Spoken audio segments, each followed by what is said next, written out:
గత ప్రభుత్వ హయాంలో కల్తీ మద్యాన్ని ఏర్లే పారించి ఎంతోమంది యువతల తాలిబొట్టులు తెంపినటువంటి ఈ ప్రభుత్వం సుమారుగా 30,000 మంది యువత ఈ మద్యానికి బానిసలై డ్రగ్స్కి బానిసలై చనిపోతే వాళ్ళ తాలిబొట్లు జగన్మోహన్ రెడ్డికి కనిపించలేదా అని అడుగుతున్నాం.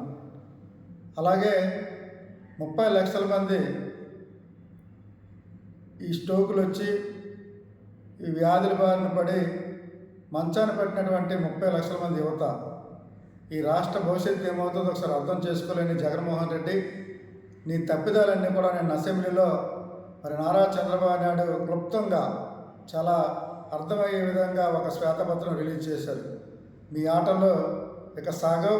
ఎందుకంటే 32 మద్యం బ్రాండ్లు ఉండేటప్పుడు కూడా 2 మద్యం బ్రాండ్లు తీసుకొచ్చి ప్రజల నెత్తిన రుద్ది ప్రజాధనాన్ని దోచుకున్నటువంటి జగన్మోహన్ రెడ్డి కమిషన్ల రూపంలో వేలాది కోట్లు మీ నాయకులకి మీ కార్యకర్తలకి అప్పచెప్పినటువంటి జగన్మోహన్ రెడ్డి మూల్యం చెల్లించుకో తప్పదు. రేపు సిఐడి ఎంక్వైరీలో నీ బండారం అంతా బయటపడుతుంది.